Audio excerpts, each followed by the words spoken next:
Para quem vem acompanhando a minha história, sabe que eu primeiro desenvolvi a técnica ao longo dos anos, aquela que, diferente da que eu aprendi, né? Se assim, desenvolvendo e eu ia desenvolvendo a técnica um pouco mais. E daí, quando foi mais ou menos em 2017, com incentivo de um grupo, eu comecei a dar os treinamentos. Quando eu abri as inscrições, eu tive 3 turmas já de cara que eu precisaria organizar. Então, eu organizei até com um intervalo assim de 20 dias cada turma, né? De 6 médicos cada um. E aí, o que aconteceu? Eu tive uma certa dificuldade para conseguir paciente modelo na ocasião. Por quê? Porque tinha tido no Outubro Rosa do ano anterior, aquelas campanhas de Outubro Rosa, tinha acontecido 2 perdas de reconstrução em função de micropigmentação feita na areola. Então, olha só que interessante, a paciente estava pronta, fez a reconstrução mamária com implante, não teve nenhum problema, cicatrizou, fechou, foi fazer a areola levou micro-organismos para esse implante, né?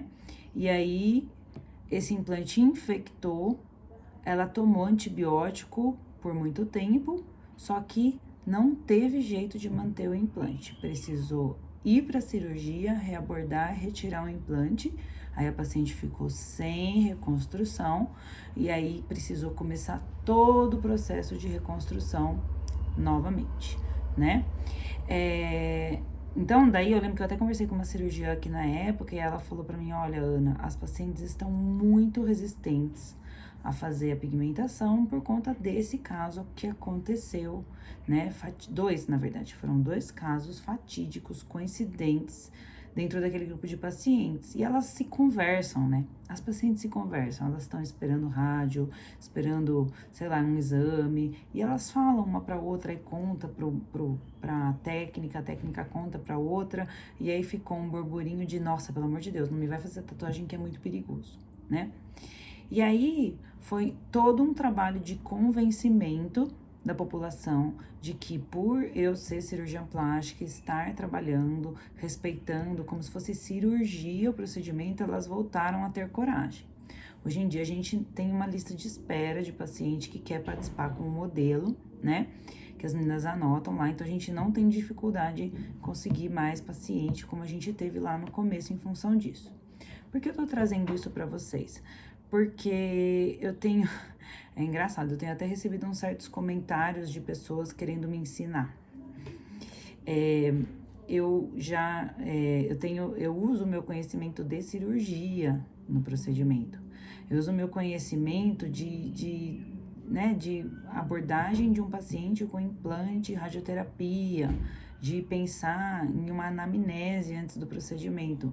O meu procedimento, apesar de utilizar como veículo do procedimento uma máquina de tatuagem, ele é tratado como um procedimento com todas as normativas de uma cirurgia, né?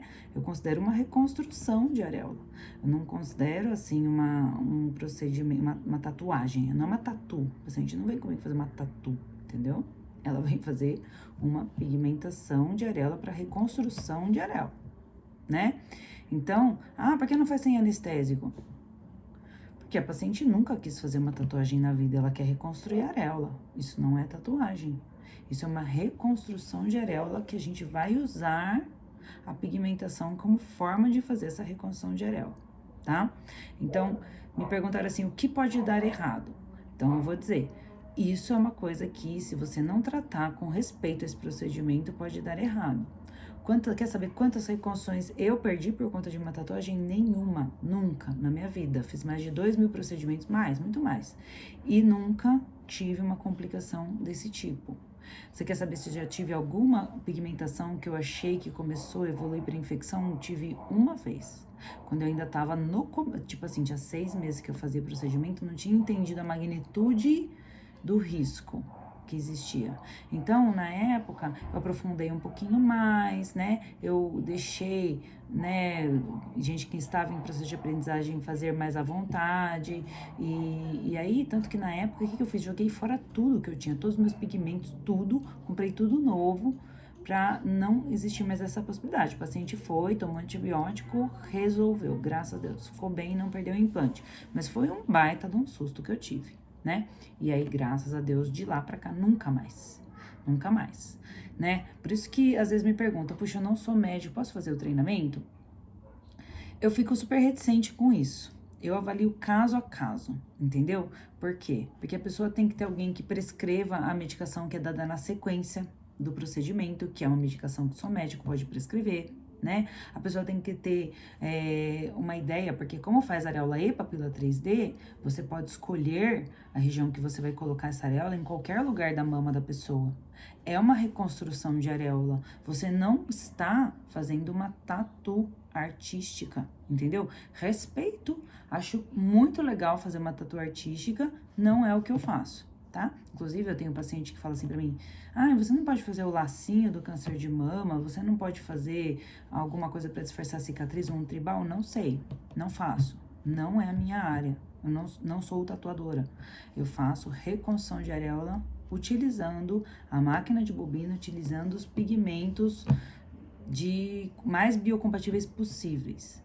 Mas mesmo assim, por exemplo, se eu tenho, outro dia um amigo meu, né, um cirurgião, colega, na verdade, né, não conheço pessoalmente, me mandou uma pergunta de uma paciente que fez uma flor vermelha e fez uma super reação alérgica se eu tinha conhecimento de como tratar aquela reação. E eu tenho, porque eu sou uma estudiosa do assunto. Entendeu? Estudo muito esse assunto. É um assunto que sempre eu vou atrás de pesquisar, artigo científico. Na verdade, fundamentada mesmo, né? Informação fundamentada. Não, eu acho, eu penso, essa é a minha opinião, pra mim funciona. Não. Informação mesmo, científica. Tratar um procedimento com bastante seriedade. Porque, como qualquer procedimento um pouco mais invasivo, ele precisa ser feito com todas as normativas, né? Mas assim, de uma maneira geral, foram raros casos de complicação mais assim com desfecho ruim. A maior parte das complicações que eu vejo, que assim, é até complicado chamar de complicação, mas é a pessoa não conseguir atingir a tonalidade de cor, né? Então, fazer uma areola normalmente muito rosada, né? A pessoa não conseguir fazer a areola durar. Então, a pessoa faz uma micropigmentação, por exemplo, e 40 dias depois não tem mais nada. E para a paciente é ruim, porque ela é meio dolorido o procedimento, por mais que não seja, né? Que nem eu falo no treinamento, tem a questão da sensibilidade, da dor local, tem a questão da sensibilidade emocional. Né? Lá eu explico direitinho para vocês. Então, essa sensibilidade não resolve com anestésico, né? Então, a pessoa, é pesado para ela fazer cada pigmentação, é pesado. E aí, ela vai lá, faz, né, aquele procedimento, com uma alta expectativa de resolver, e o que acontece? 40 dias depois desaparece total. Isso é bem frustrante, bem frustrante. Quantos por cento acontece comigo disso, de sumir completamente depois de um procedimento? Olha, até hoje, acho que aconteceu umas 3 vezes. Todas elas ficam depois que a gente faz, tá? E às vezes, o que eu acho mais difícil de resolver é quando fica no lugar errado ou muito maior do que o outro lado. Aí eu acho complicado. Daí, você tem que tentar apagar o procedimento que o outro profissional fez, de alguma maneira, né? E acertar a coloração. Acertar a coloração eu acho simples. Eu acho difícil mesmo diminuir. E assim, quer saber se eu já posicionei errado? Na verdade, eu percebi, por ser médica, isso, que eu vou lá, faço, na hora tá certinho. Só que às vezes a paciente ainda tá sob influência da radioterapia, ou então a paciente tem alguma alteração no corpo dela, que eu percebo que às vezes ela começa a puxar ela pra lateral, entendeu? Eu tive uma paciente que eu fiz no lugar certo, eu fiz no momento errado. No lugar certo, no momento errado.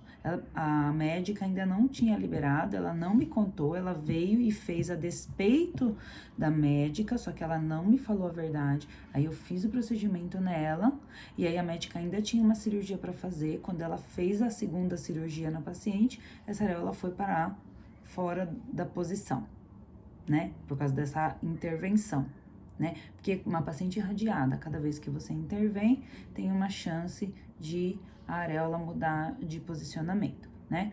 Então, aí, agora, a gente vai ter que resolver essa questão. É uma paciente que eu vi faz uns 3 meses. Não, mais, uns 6 meses, que ela tava com a areola muito fora da posição depois dessa segunda intervenção cirúrgica. Eu sempre falo para os médicos, uma vez que essa areola foi colocada naquele posicionamento, eu sempre falo, a última coisa que a gente faz é a pigmentação. A última. Coloquei naquele posicionamento, se o médico precisar intervir de novo, tem que considerar minha areola mesmo, né? Para quem é cirurgião plástico entende o que eu tô falando. Tem que considerar aquela areola como areola, tem que rodá-la para o lugar certo, ou eventualmente até retirar e reenxertar. É uma areola, tá? Não consegue apagar, não consegue fazer laser e apagar, tá?